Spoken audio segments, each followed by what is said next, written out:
Clean Team is a project that was started by WSUP, Water and Sanitation for Urban Poor, and Unilever UK. Unilever UK was looking for a social responsibility that project that could also serve as a channel to sell their household cleaning products. And WSUP is into water and sanitation in Ghana, and so they partnered to pilot the container-based sanitation system. And Kumasi was selected because Kumasi is the second largest city in Ghana. It has a very high economic, people are very economically active here in Kumasi, and most of them relied on public toilets. The other people that had toilets at home were using bucket latrines, and these bucket latrines were phased off. And so we're looking at a way to bridge the gap between having household toilets and using public toilets. And so the project, it started as a pilot in 2011, and it was really successful with about 100 households using the toilets. And in 2012, when the pilot was coming to an end, customers were asking, "But how you've given us a good experience, how do you expect us to go back to public toilets?" That was when the decision was made to register Clean Team as a business and run it as a business in Ghana. And that was the point I joined as employee number 2. Went through the process of registering the business, went through the ranks. I joined as project coordinator.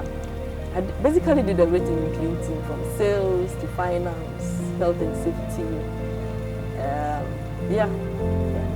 going into this point. It's really been challenging to get the business to sustainability. But we are complementing the CBS service with other toilet, providing other toilet services, like building the biodigesters. We are looking to septic emptying. We are looking to become a one-stop shop for everything sanitation, just so we can supplement our, we can bring in other sources of revenue to move the business towards sustainability. But yeah, sanitation business is crazy. In Kumasi alone, there are over 260,000 households that do not have toilets. But I think the needs of all these households are varied. One toilet solution cannot fit all. Not everyone will need a container-based toilet. Not everyone would need a biodigester.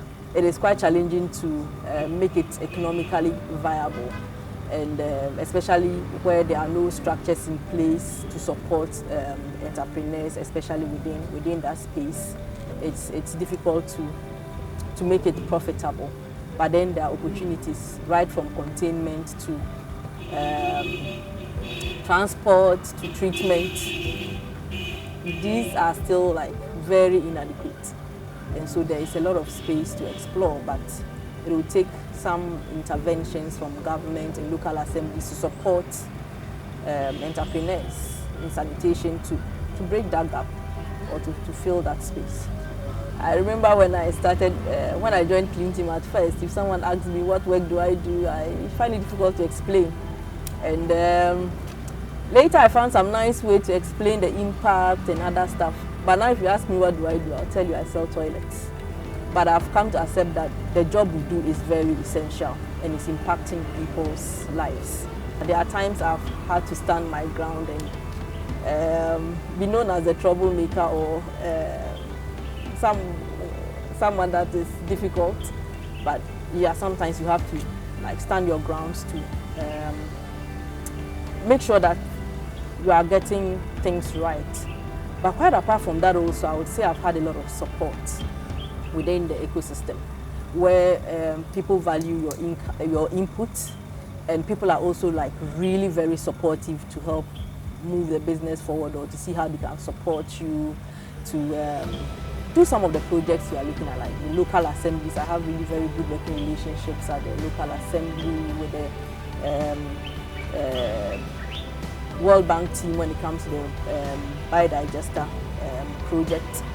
So there's been a lot of support also within the ecosystem, but sometimes, like every other job, you just have to fight to make sure that you are getting what is right.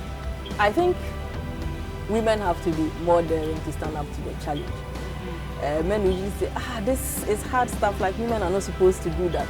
But to be able to crack into that, you would have to be able to prove yourself, like be able to do some of the hard stuff.